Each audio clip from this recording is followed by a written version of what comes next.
اللهم صل على سيدنا محمد يا رب صل وسلم دائما أبدا على حبيبي. کہ مشرکین یہ کہیں گے لو کنا نسمع او نعقل، جو بھی غیر مسلم ہیں وہ کہیں گے کاش ہم سن لیتے حق کی بات یا عقل سے کام لے لیتے، ما کنا فی اصحاب السعیر، تو ہم اہل جہنم میں نہ ہوتے. اللہ تعالیٰ فرماتے ہیں فاعترفوا بذنبہم، دیکھو یہ لوگ اپنے جرم کا اعتراف کر لیا. آج کیسا انہوں نے اپنے جرم کا اعتراف کر لیا. یہ دنیا میں اعتراف کر لیتے اور توبہ کر لیتے تو ان کے لیے زیادہ اچھا تھا. فرمایا فسحقا لاصحاب السعیر، بھڑکتی ہوئی آگ والوں کے لیے اللہ کی لعنت ہے ان کے اوپر. وہ لوگ جو آگ میں داخل ہونے والے ہیں وہ اللہ کی رحمت سے دور ہو گئے کہ اب جا کے اعتراف کر رہے ہو.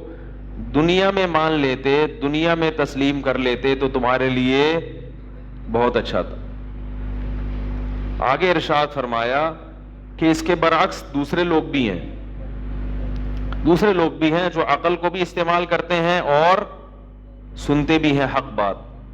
وہ کون لوگ ہیں؟ ان الذین یخشون ربهم بالغیب، وہ لوگ جو اپنے پالنے والے سے ڈرتے ہیں بن دیکھے. مسئلہ سارا کہاں آتا ہے؟ یہیں پر. غیر مسلم کہتے ہیں ہمیں اللہ دکھا دو، ہم کہتے ہیں کہ فضیلت ہے بغیر دیکھے ڈرنے کی. دیکھ کے تو لوگ پولیس سے بھی ڈر جاتے ہیں. کیا خیال ہے بھائی؟ دیکھ کے تو چوہے سے بھی ڈر جاتے ہیں، بلی سے بھی ڈر جاتے ہیں، کتے سے بھی ڈر جاتے ہیں. دیکھنے کے بعد تو پھر تو امتحان نہ رہا نا. آج ہم دنیا میں جتنی چیزوں کو دیکھتے ہیں اس پر تو سب لوگوں کا ایمان ہے. اس پر چلانے کے لیے قرآن کے نازل ہونے کی یا پیغمبروں کی تعلیمات کی ضرورت نہیں ہے. سارا مسئلہ ہی کہاں کا ہے؟ بولو نا بھائی، بن دیکھے.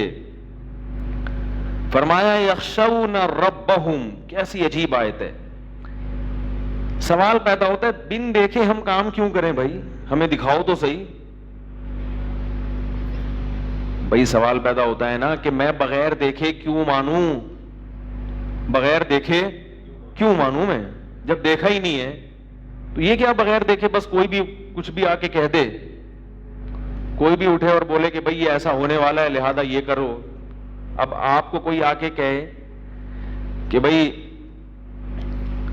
کوئی بھی آپ کو آ کے خبر دیتا ہے جس کو آپ نے دیکھا نہیں ہے، اور اس خبر کی بیس پہ آپ کو کسی مشکل کام کا مکلف بناتا ہے، تو آپ کرو گے وہ کام؟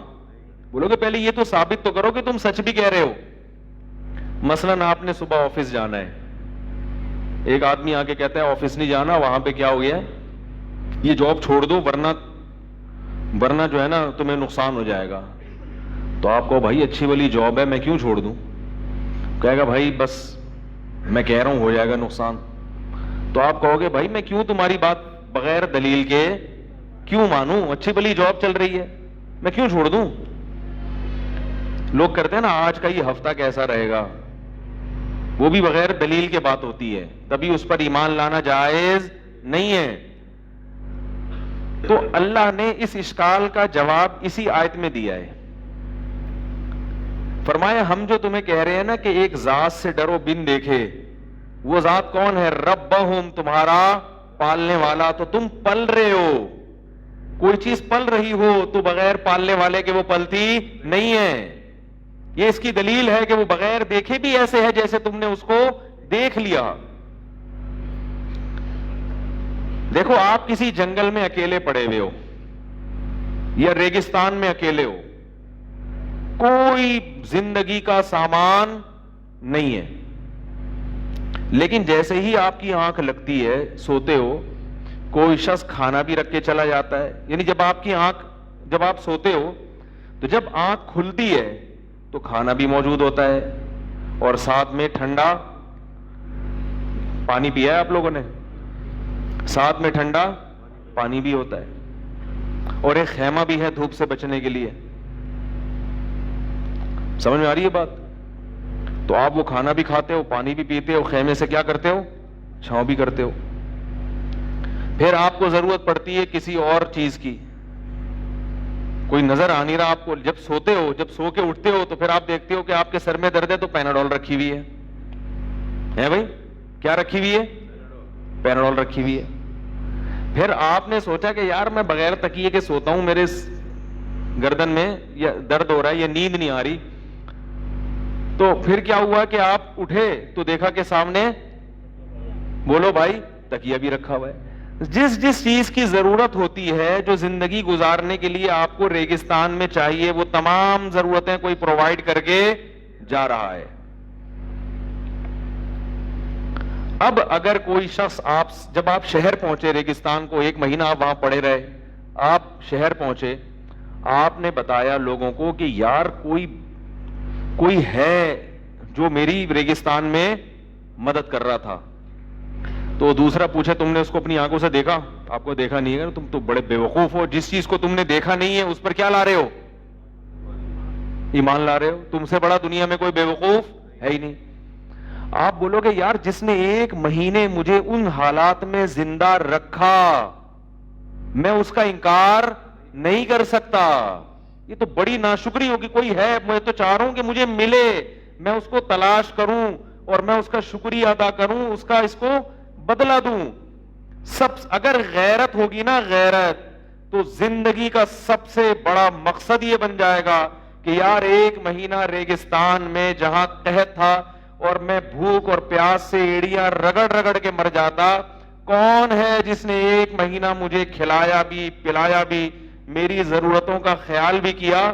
یار مجھے تو سب سے بڑا میری زندگی کا مقصد کیا بن جائے گا, اس کو تلاش کروں, کوئی ہے, اور اس کو میں کیا کروں؟ کچھ نہیں کر سکتا تو زبان سے شکریہ ہی ادا کر دوں اس کا. لیکن 1 مہینہ جس نے کھلایا پلایا, آپ جب شہر پہنچے زندہ بچ گئے, اب لوگ کہہ رہے ہیں یار کس نے کیا؟ آپ بولیں چھوڑو, ہمیں کیا, ہوگا کوئی رکھ کے چلا جاتا ہوگا پانی, ہوگا کوئی رکھ کے چلا جاتا ہوگا کھانا, ہمیں کیا. بلکہ میرا تو خیال ہے کہ کوئی بھی نہیں ہے. یہ سب اتفاق سے ہو رہا تھا, صحیح ہے نا؟ یہ سب کیا ہو رہا تھا؟ سسٹم ہے جنگل کا. کوئی بھی بھوکا جائے گا تو اتفاق سے سیب آ کے اس کے قریب گر جائیں گے, اور اتفاق سے پانی کی بوتلیں بھی آئیں گی. یہ سب نیچر ہے, نیچرل ہے یہ. تو جب آپ کی ملاقات ہوگی اس حقیقی پالنے والے سے جس نے 1 مہینہ آپ کو کھلایا پلایا, وہ ایک دن آپ کو مل گیا اور اس کو کوئی ضرورت ہے, اب وہ آپ سے کہہ رہے یار میرا فلاں چھوٹا سا کام ہے وہ آپ کر دیں. آپ کہتے ہیں بھائی تم کون ہو؟ تو وہ کہتے ہیں میں وہی ہوں جو تمہیں 1 مہینہ کھلاتا. آپ کو میں تو مانتا ہی نہیں کہ مجھے کسی نے کھلایا بھی ہے اور کسی نے پلایا بھی ہے اور 1 مہینہ مجھے پالا ہے, میں مانتا ہی نہیں. یہ سب آٹومیٹک, خود بخود, بولو بھائی, ہوتا رہا ہے. تو کہے گا یار آٹومیٹک ایسے کیسے ہو گیا کہ تمہیں روٹی چاہیے تو روٹی آ رہی ہے؟ یہ آٹومیٹک ایسے کیسے ہو گیا؟ آٹومیٹک کو یہ خود پتا ہوتی ہے ساری چیزیں ہے بھائی؟ آٹومیٹک کوئی خود سے کوئی چیز ہے یا نیچر کو خود سے کوئی چیز ہے؟ کوئی نیچر بھی تو بنانے والا کوئی ہے نا.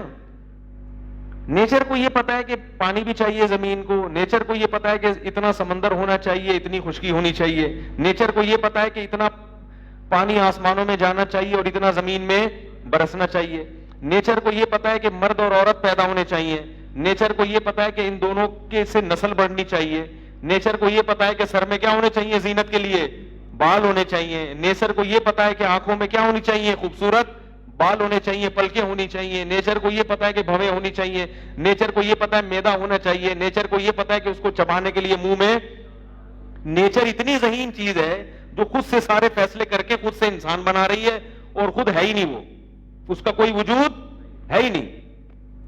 خدا کی قسم 1 مہینہ آپ ریگستان میں رہو اور کوئی آپ کی غیب سے مدد کرتا چلا جائے, یہ اتنا عجیب نہیں ہے جتنا ہزاروں سال سے اللہ تعالیٰ جو انسانوں کو کھلا رہے ہیں پلا رہے ہیں, ان کی ضرورت کے حساب سے زمین کو بنایا, اور پہاڑوں کو زمین میں گاڑ دیا، پہاڑی علاقوں کو پہ برف کے تودے جما دیے تاکہ وہ گرمی میں پگھلیں اور اس سے دریا چلتے رہیں، اور ہزاروں میل دریا سفر کرتے کرتے سمندروں میں گرتے ہیں.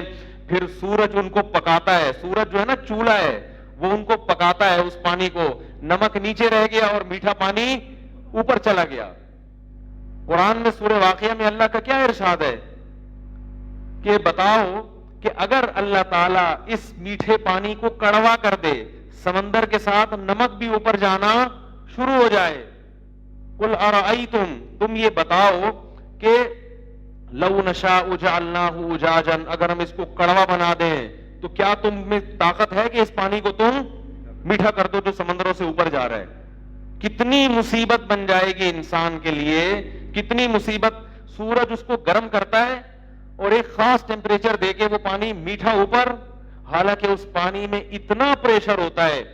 آپ یوٹیوب پہ ویڈیو دیکھ سکتے ہیں کہ بعض جگہوں پہ بادلوں میں کرنٹ ہوتا ہے نا، وہ پانی کو کھینچتے ہیں، اس میں اگر ایک بھاری بھرکم جانور ڈال دیا جائے نا، وہ جانور بادلوں کے میں اوپر چلا جائے. سمندر میں بعض ایریاز ایسے ہیں جہاں ٹنوں ہزاروں گیلن کے حساب سے پانی کہاں ٹرانسفر ہو رہا ہے؟ بادلوں میں، بغیر کسی پائپ کے، بغیر کسی موٹر مشین چلے. آپ نیٹ پہ سرچ کریں، آپ کو مل جائیں گی ایسی ویڈیوز.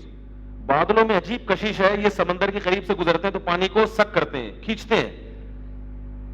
تو اللہ فرماتے ہیں کہ اتنی پاور سے پانی کھینچ رہا ہے مگر نمک نیچے. اور عجیب بات ہے، جو چیزیں اوپر جانی چاہیے وہ جا رہی ہیں. یا تو صرف ہائیڈروجن ڈائی آکسائڈ ہوتا نا، ہائیڈروجن کے 2 اور آکسیجن کا 1، تو خالص پانی اوپر جاتا. جیسے دبئی کا پانی، دبئی میں UAE میں جو پانی پیا جا رہا ہے نا، وہ سمندر کے پانی کو ہیٹ دے کے بھاپ بناتے ہیں، اس سے ہائیڈروجن کے 2 اور آکسیجن کا 1 مالیکیول اوپر جاتا ہے، اور پھر اسی کو ریورس ٹھنڈا کرتے ہیں تو وہ پانی کیا بن جاتا ہے؟ میٹھا پانی. مگر اس میں منرلز، بولو بھائی، نہیں، اس میں طاقت نہیں ہے. کیونکہ انسان نے وہی نقل کی قدرت کی کہ بھائی وہ سورج بھی تو پکا ہی رہا ہے نا، بھائی سورج بھی یہ کر رہا ہے، ہیٹ دے رہا ہے تو میٹھا اوپر جا رہا ہے، تو ہم بھی ہیٹ دیتے تو میٹھا رہ جائے گا، میٹھے کو ٹھنڈا کر کے واپس. لیکن اس سے دبئی والوں کے سر کیا ہو گئے؟ گنجے. دبئی میں جب UAE میں پورے کے یہی حال ہے. جو لوگ گورنمنٹ کا پانی پی رہے ہیں نا، جو سمندر سے میٹھا پانی، اس میں طاقت کیا ہے؟ نہیں ہے. میں نے وہاں بہت سارے پاکستانی دیکھے، بہت سارے لوگ دیکھے جن کی اولاد ہی نہیں ہو رہی. وہ کہتے ہیں یہ پانی میں کیا ہے؟ سلفر ہی نہیں ہے، وہ پانی میں وہ منرلز ہی نہیں ہے قدرتی. پھر 2-4 منرلز یعنی وہ آرٹیفیشل ڈالنے پڑتے ہیں. جیسے یہ جو پیکنگ کا پانی آ رہا ہے نا، جو اتنا اچھا لگتا ہے آپ لوگوں کو، اس میں طاقت نہیں ہے. کیونکہ اس کو بالکل زیرو کر کے پھر 2-4 جو ہے نا، وہ جیسے ایک صاحب حلیم پکایا کرتے تھے، تو وہ بتا رہے تھے کہ اتنے بڑے سیٹ تھے ہمارے ابا، حلیم پکاتے تھے، اتنا بڑے دیگ میں پانی ڈالا، اس میں 11 دانے چاول کے، 11 دانے، وہ کہہ رہا بھائی اتنے بڑے دیگ میں 11 دانے چاول کے اور دال کے. تو وہ گوشت کہاں گیا؟ انہوں نے کہا گوشت لکھا پرچی پہ 20 کلو گوشت، اور پرچی ڈال دی اس کے اندر، اسی سے ٹیسٹ آ جاتا تھا. تو یہ ایسے ہی ہے، یہ جو پانی پیکنگ کا پانی، دنیا مر رہی ہے نا اس پیکنگ، یہ صاف ضرور ہے، جراثیم سے پاک ضرور ہے، مگر اس کو ایسے پروسیس سے گزارا جاتا ہے کہ نیچرل نہیں رہتا. تو وہی پروسیس انسان کر رہا ہے. تو وہ پانی بالکل خالص پانی بن گیا، اور اس میں جو چیزیں ہونی چاہیے وہ بھی ختم. لیکن جب بارش کا پانی اوپر جاتا ہے تو جو چیزیں جانی چاہیے وہ چلی جاتی ہیں، اور جو نیچے رہنی چاہیے وہ نیچے رہ جاتی. اس میں نائٹروجن جاتی ہے جو زمین کی کھاد کے طور پر. تبھی دیکھو بارش کا پانی جہاں برستا ہے کھاد ڈالنے کی ضرورت نہیں ہے، خود بخود گھاس اگ جاتی. یہ جو جنگلوں میں اتنے اونچے اونچے درخت ہیں، ان کو کس نے کھاد دی ہے بھائی؟ ہم تو زمین میں کھاد جب تک نہ ڈالیں کچھ اگتا ہی نہیں ہے. اور جنگلوں میں اتنے آسمان سے باتیں کرتے ہوئے درخت، ان کو اتنی توانائی، انرجی کہاں سے ملی ہے؟ اس لیے کہ یہ کس سے؟ بارش کا پانی جب آتا ہے تو جو مچھلیوں کی بیٹیں ہوتی ہیں نا سمندر میں، اس سے جو بھی نائٹروجن ہوتی ہے وہ کہاں چلی جاتی ہے؟ مجھے اس کا پورا پروسیس معلوم نہیں ہو تو کوئی ڈاکٹر ہی بتائے گا آپ کو. لیکن وہ جو طاقت اور توانائی ہے وہ بارش کے پانی کے ساتھ اوپر چلی جاتی ہے اور پھر وہ زمین میں جاتی ہے. اور تو بارش کا پانی نائٹروجن زمین میں لے کے آتا ہے. لہذا بارش کا پانی اگر کہیں برس رہا ہے تو کھاد نہیں بھی دو گے خود بخود چیزیں پیدا ہونا شروع. پھر وہی پانی آپ پیتے ہو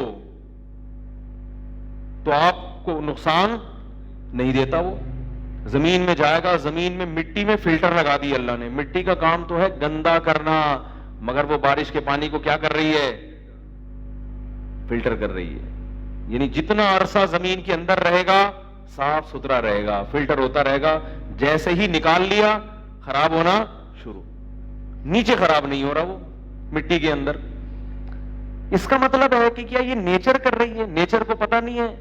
نیچر کو کس نے بتایا کہ بھئی یہ انسان کو پانی کی ضرورت پڑے گی اور ایسا پانی جس سے سر کے بال, کیا خیال ہے؟ وہ دبئی کا پانی جو لوگ پیتے ہیں نا یو اے میں, وہ بال بھی جلدی جلدی سفید ہو رہے ہیں ان کے, وہ پھر ان کو سربیکسی وغیرہ کھانی پڑتی ہے الگ سے. تو یہ کس نے بتایا؟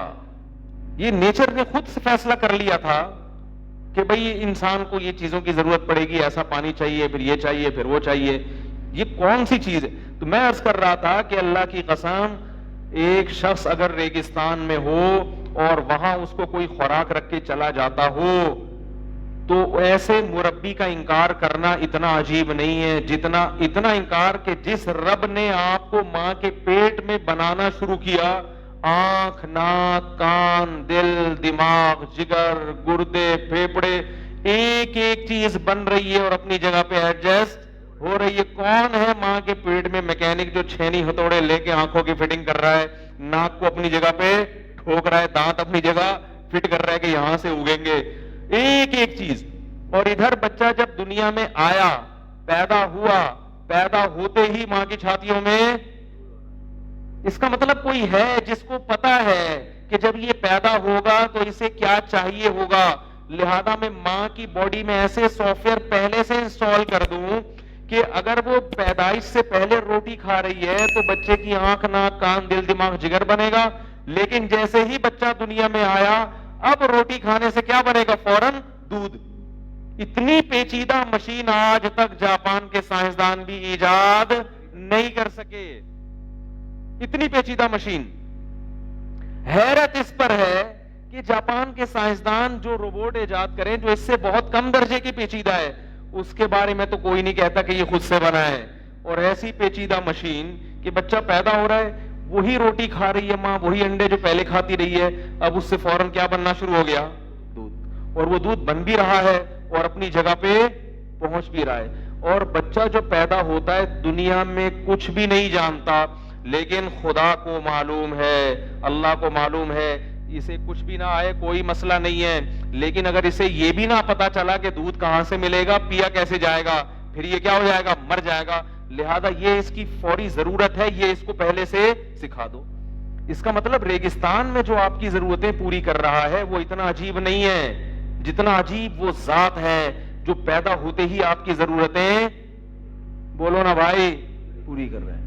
یہ کوئی پتھر کا بنا ہوا بت یہ کام نہیں کر رہا, کسی مزار کا بابا یہ کام نہیں کر رہا, نہ کوئی پیغمبر یہ کام کر رہا ہے, نہ محمد صلی اللہ علیہ وسلم یہ کام کر رہے ہیں. محمد صلی اللہ علیہ وسلم جو پیدا ہوئے تھے تو بھی اللہ نے آپ کی ماں کی چھاتیوں میں دودھ پیدا کیا اور آپ کو بھی سلیقہ سکھایا. یہ سارے کام کرنے والا تنے تنہا کون ہے؟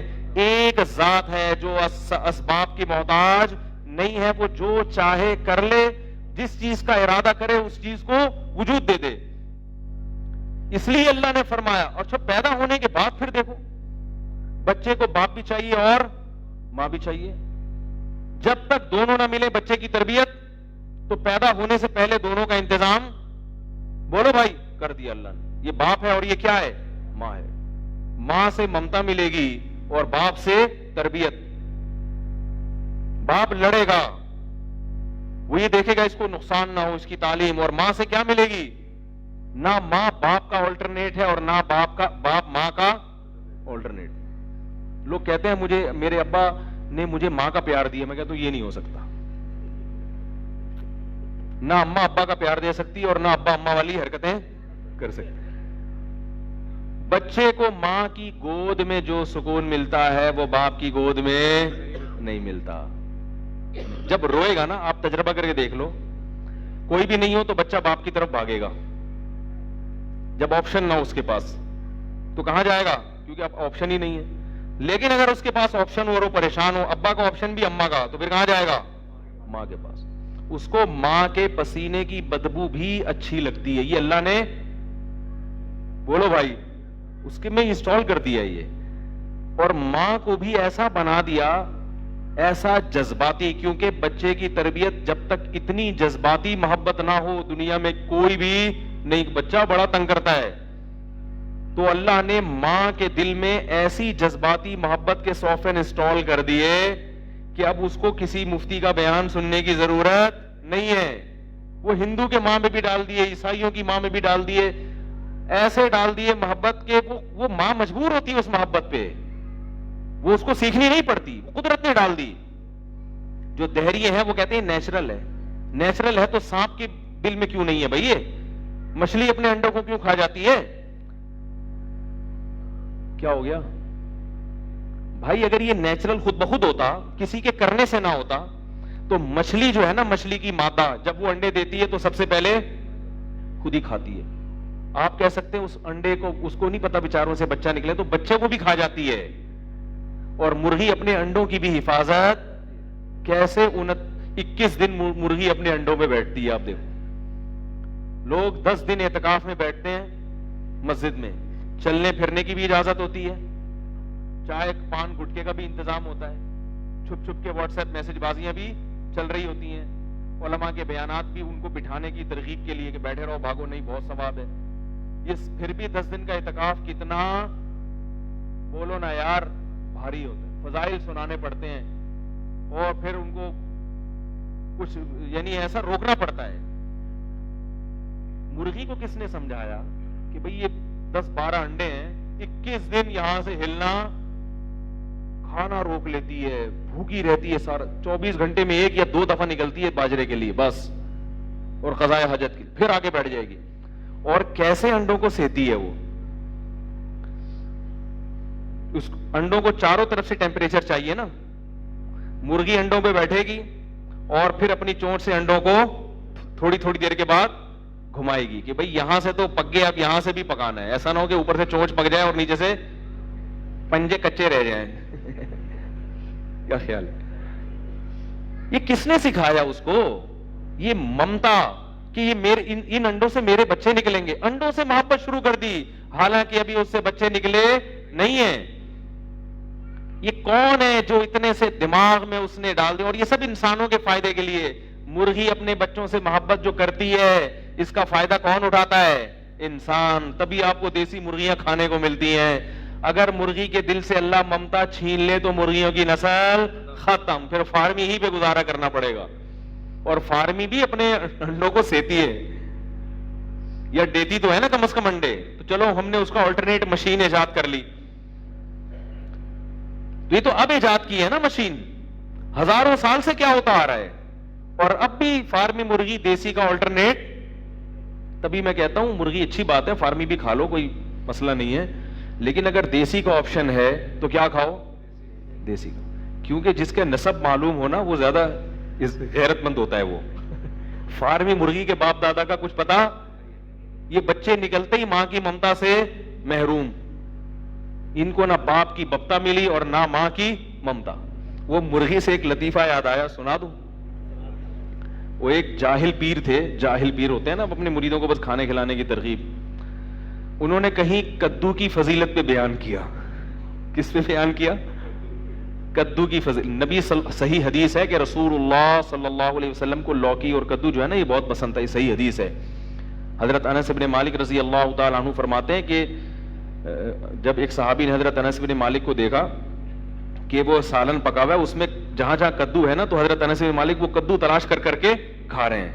تو کسی نے پوچھا کہ ایسا کیوں؟ فرمایا میں نے نبی صلی اللہ علیہ وسلم کو ایسے ہی دیکھا. آپ کو لوکی پسند تھی, صحت کے لیے بھی بڑی زبردست چیز ہے, لیکن یہ ایک تو ایک طبعی چیز ہے نا, کوئی ضروری نہیں کہ ہر آدمی کو پسند ہو, یہ تو طبعی چیز ہے.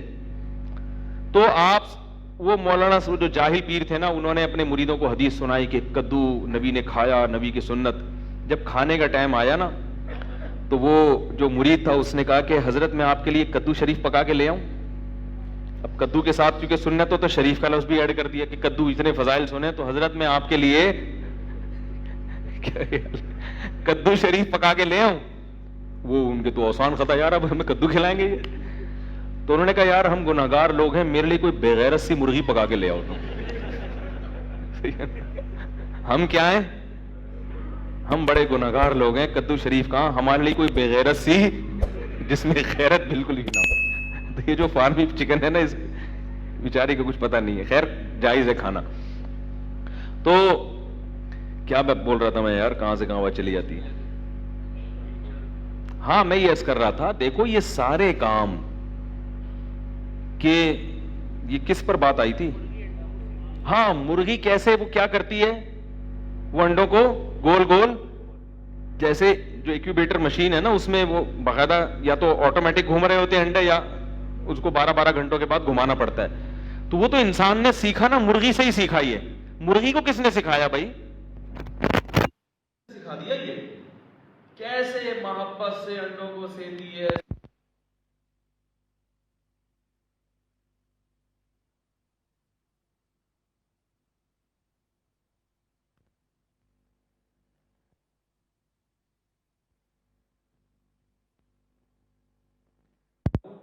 آپ اگرچہ کتنے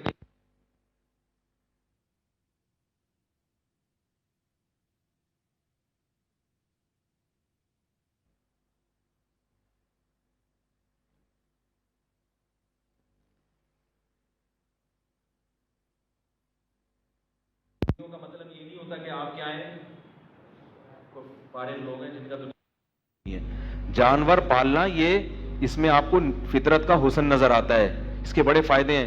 میں ابھی جب تھائی لینڈ گیا ہوں, یہ بیان نہ رہ جائے مرغیوں کے انڈے والا, اس سے جو سبق ملتا ہے نا وہ ابھی میں نے پورا مکمل ہوا نہیں ہے. میں جب تھائی لینڈ گیا نا, ابھی میں نے لائیو کوریج کی وہاں پہ, مقصد یہی تھا کہ وہاں کے لوگوں کو حالات دکھائیں, تو مجھے بڑا تجربہ ہوا. میں نے کہا یار یہ فیس بک پہ لائیو ٹرانسمیشن چلا کے بہت کچھ دنیا کو سکھایا جا سکتا ہے جو بیانات میں نہیں سکھا سکتے آپ.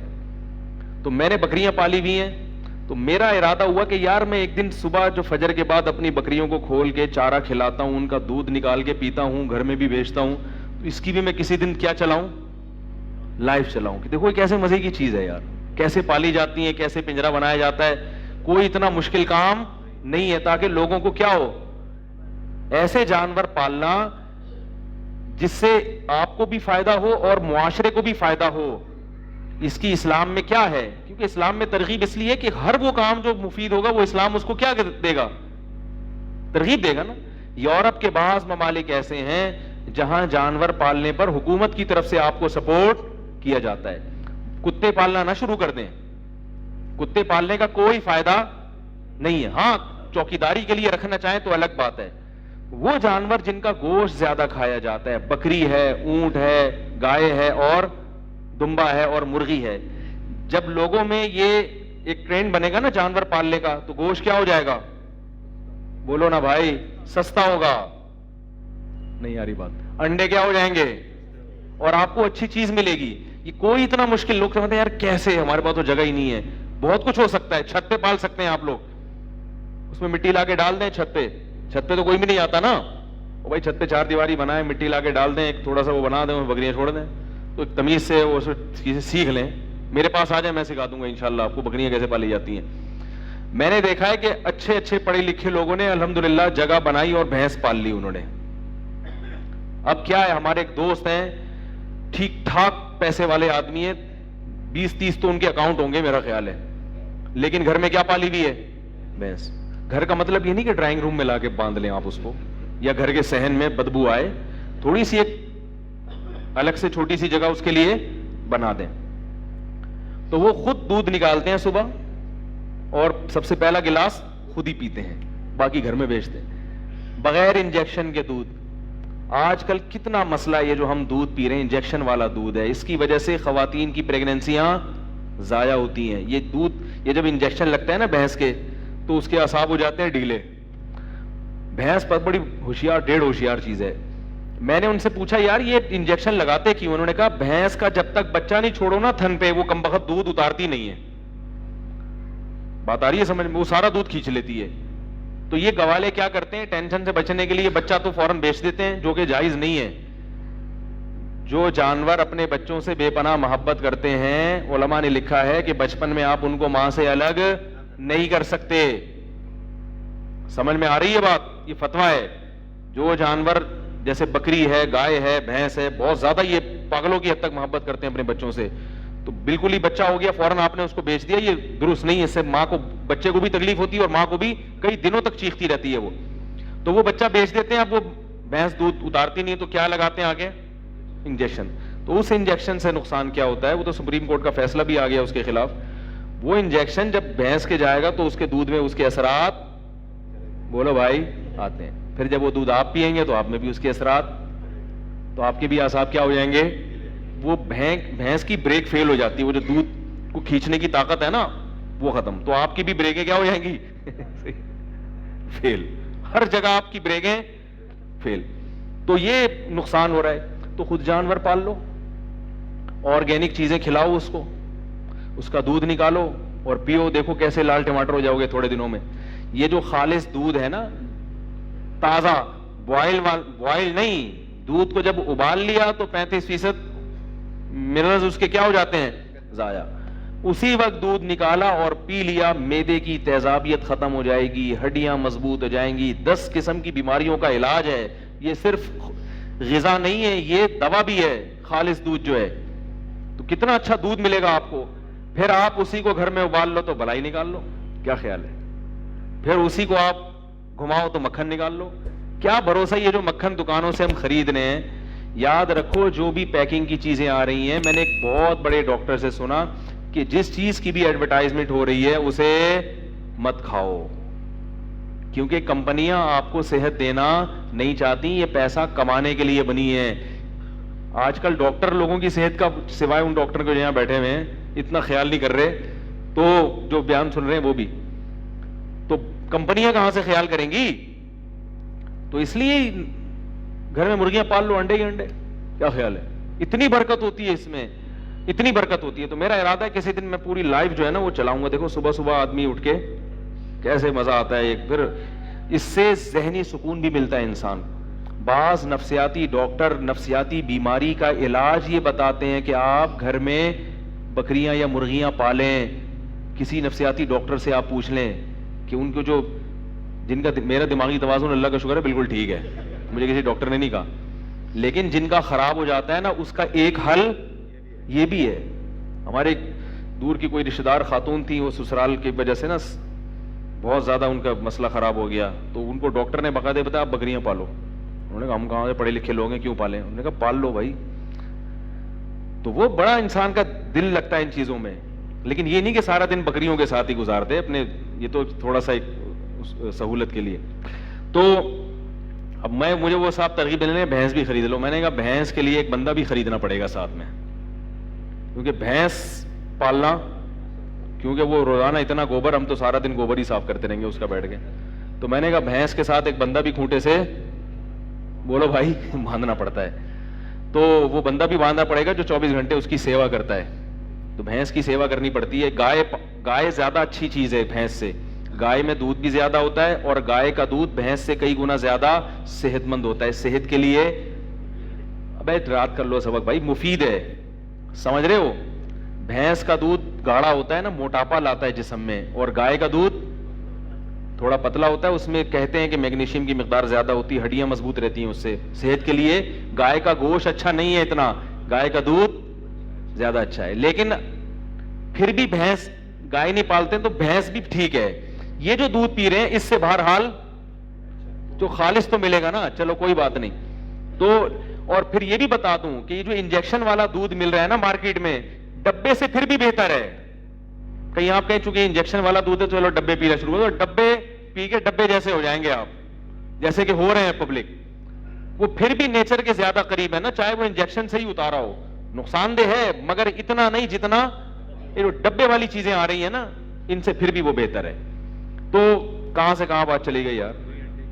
تو میں انشاءاللہ کسی وقت نا فیس بک پہ لائیو ٹرانسمیشن چلاؤں گا. دیکھو بکری ہے, دیکھو کتنا مزہ آئے گا آپ کو. بولو یار یہ تو کیسے کھا رہی ہے, اور پھر کیسے اپنے پنجرے میں واپس وہ باڑے میں واپس جا رہی ہے, تو انشاءاللہ دکھائیں گے آپ کو کسی دن.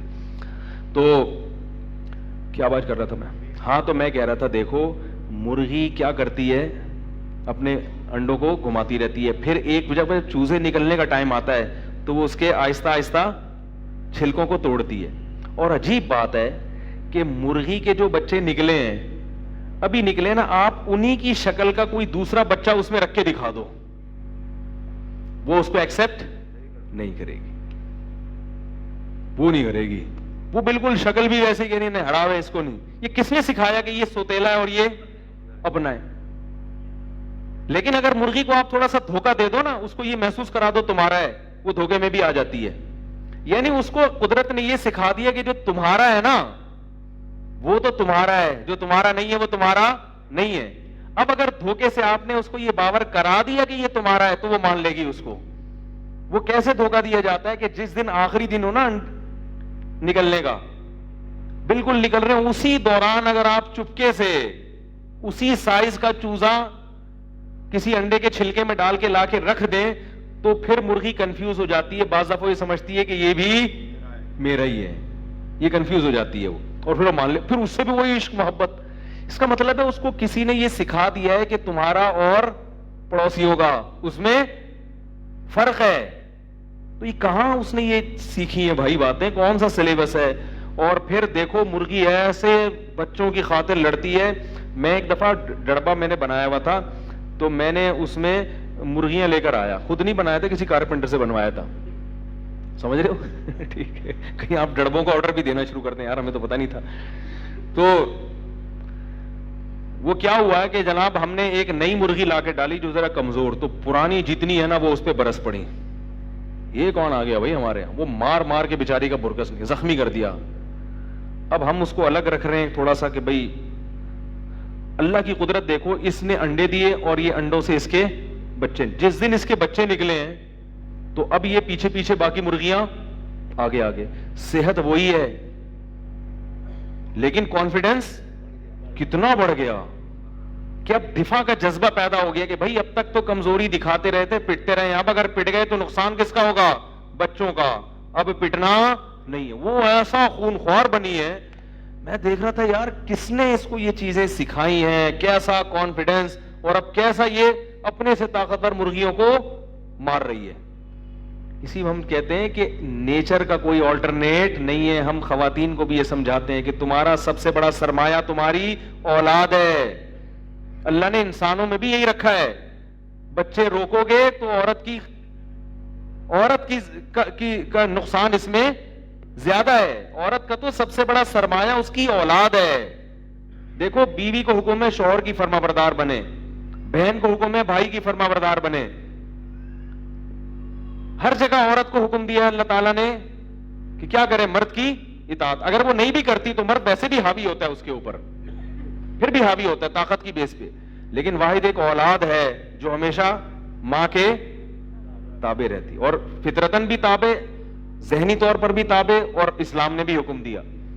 تو وہ جس پر آپ کو اللہ نے حکومت کا بھرپور حق دیا تھا وہی آپ نے ایک دو کے بعد کیا کر دیا, روک دیا. تو آپ نے اپنے بڑھاپے کا, اپنی جوانی کا ستیہ ناس کر دیا. تو وہاں بھی ایسا ہی ہوتا ہے کہ جن عورتوں کی اولادیں ہوتی ہیں ان میں کانفیڈنس زیادہ ہوتا ہے, وہ نہیں گھبراتی زیادہ معاشرے سے اور ان چیزوں سے ڈرتی نہیں ہے. تو اللہ تعالیٰ نے کیسا سسٹم بنایا, کیسا. تو وہ میں ریگستان کی مثال, ہاں میں مثال دے رہا تھا کہ دیکھو یہی مرغی ہے, اپنے بچوں کو پالتی ہے, مگر مرغے میں باپ والی بپتا اللہ نے نہیں رکھی. لیکن اگر یہ نیچرل ہوتا کہ خود سے مرغا, تو پھر کبوتروں میں بھی ہونا چاہیے تھا. کبوتروں میں کیا کرتے ہیں, بہت سے پرندے ایسے ہیں جس میں ماں اور باپ مل کے بچوں کو پالتے ہیں. کبوتروں میں کیا ہوتا ہے, 12 گھنٹے مادہ انڈے سیتی ہے اور 12 گھنٹے شوہر کی ڈیوٹی لگتی ہے. اب میں جا رہی ہوں, تم ذرا سنبھالو اس میں ذرا ہفتہ بازار جا رہی ہوں شاپنگ کرنے کے لیے, بہت ہو گئی, میں بیٹھی نہیں رہوں گی یہاں پہ. وہ کہتے ٹھیک ہے بھائی, بیٹھا جاتا ہے. وہ 12 گھنٹے سے کیا ہوتا ہے, یہ ان کو ٹائمنگ کس نے بتائی؟ آپ کے پاس گھڑی نہ ہو, آپ اندھیرے میں بیٹھے ہو, آپ اندازہ لگا لو کہ 12 گھنٹے ہو گئے.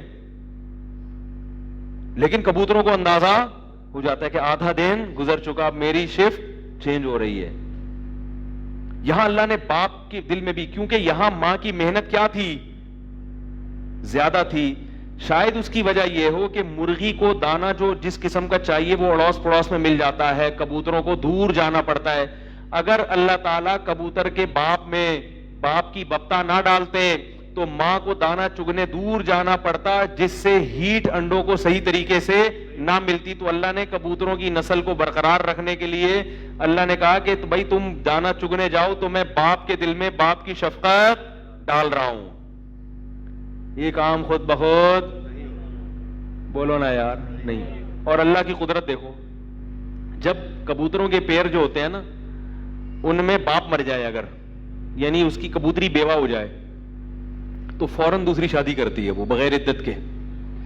ٹھیک ہے، وہ دوسرا میاں تلاش کر لیتی ہے اور پھر وہ انڈے سینا بھی چھوڑ دیتی ہے، کیونکہ وہ جو سوتیلا باپ ہے نا وہ یہ سوتیلے بچے برداشت نہیں کرتا. وہ نہیں کرتا، بولا ہٹاؤ اس کو، میری شادی کی شرط یہ کہ یہ یہاں سے ہٹاؤ ان کو. سوتیلا پن دکھاتا ہے وہ. لیکن اگر مادہ مر جائے تو باپ شادی نہیں کرتا جب تک کہ یہ بچے کھا پی کے. باپ کو اتنی تمیز آج کل انسانوں میں نہیں ہے. تو کس نے سکھا دی بھائی؟ کس نے سکھا دی؟ کوئی ہے جس نے اتنے دماغوں میں سافٹ ویئروں کو انسٹال کر دیا ہے. اور جن جانوروں کی نسل آرام سے بڑھتی ہے ان میں اللہ نے ماں کی یا باپ کی محبت ڈالی ہے. جن کی نسل بے حساب بڑھتی ہے اللہ نے کہا ان میں ماں کی ممتا کی ضرورت ان کو نہیں ہے. تو وہاں اللہ نے ماں کی ممتا ڈالی نہیں. مچھلیوں کو دیکھ لو، مچھلیاں ہزاروں انڈے دیتی ہیں، ان سے ہزاروں لاکھوں بچے نکلتے ہیں. اگر مچھلی بھی اپنے بچوں کو اس طرح سے پالتی تو سمندر میں پاؤں رکھنے کی جگہ نہ ہوتی. اللہ نے کہا پیدا کرو کھا جاؤ، جو بچا اس کی قسمت. ٹھیک ہے نا؟ وہی مچھلی، وہی انڈے، وہی بچے، مگر کیا کر رہی ہے؟ کھا رہی ہے. آپ کہہ سکتے ہیں ہو سکتا ہے سمندر میں کوئی ماحول اس قسم کا ہو تو بھائی ویل مچھلی کیوں پھر پالتی ہے اپنے بچوں کو؟ وہ بھی مچھلی ہے مگر وہ اپنے بچوں کو باقاعدہ دودھ پلاتی ہے. کیسی قدرت ہے! اس سے پتا چلتا ہے کہ یہ نیچرل نہیں ہے، نیچر خود بخود نہیں ہے، ایک لگا بندہ منصوبہ ہے. ذالک تقدیر العزیز العلیم. اللہ فرماتے ہیں یہ تمہیں خود سے نہیں مل رہا یہ سب کچھ، اور یہ زمین پہ زندگی خود بخود نہیں ہے. کوئی ہے جو تمہاری ضرورتوں سے واقف ہے، علیم ہے، اور تقدیر اس نے ایک مینجمنٹ قائم کر دی، اندازہ لگا دیا ہے کہ کس کو کس وقت کیا چاہیے. تو ماں کی محبت بھی قدرت کی طرف سے تحفہ ملتی ہے بچے کو، گاڈ گفٹڈ ہے یہ. باپ کی محبت بھی گاڈ گفٹڈ ہے، کیونکہ اللہ چاہتا تو اس کو ہی کیا بنا دیتا؟ ڈائن بنا دیتا، چڑیل بنا دیتا، مچھلی کی طرح، سانپ کی طرح انڈے دو اور کھا جاؤ، مار دو اس کو. تو یہ سب چیزیں جو ہمیں انسان کو چونکہ ضرورت ہے، کیونکہ اسے انسان بننا ہے، اس کو ضرورت ہے ماں کی محبت کی بھی اور باپ کی محبت کی بھی. تو اللہ نے پیدا ہوتے ہی آپ کے لیے باپ کی محبت اور ماں کی محبت کا انتظام کر دیا. کیونکہ صرف آپ کو خوراک نہیں چاہیے، ایک اچھا خاندان بھی چاہیے رہنے کے لیے، اچھا معاشرہ بھی چاہیے. جنگل میں تو صرف آپ کے پاس جو ہے نا خوراک رکھ کے جا رہا تھا تو آپ اس پر ایمان لے آئے. اور اس دنیا کے جنگل میں جس نے باپ کی محبت بھی دی، ماں کی محبت بھی دی، اور پھر بلوغت کے بعد نکاح کا انتظام کیا، سسرال دیا، پھر اولاد دی، پھر پوتے نواسے، پھر کاروبار، پھر بزنس، پھر آسمان سے بارشیں اور زمین سے تناور درخت، اور پھر جڑی بوٹیاں پیدا کر دیں علاج کے لیے. حدیث میں آتا ہے صحیح بخاری کی حدیث، ما انزل اللہ من داء الا انزل له دواء او شفاء او کما قال صلی اللہ علیہ وسلم. فرمایا کوئی بیماری دنیا میں اللہ نے ایسی پیدا نہیں کی جس کی علاج بھی دنیا میں پیدا نہ کیا ہو. یہ جو ہم کہتے ہیں نا لا علاج بیماری، یہ لا علاج ہمیں اس لیے لگتی ہے کہ ہم اس کا علاج ابھی تک دریافت نہیں. دنیا میں اس کا علاج ہے، بخاری کی حدیث ہے.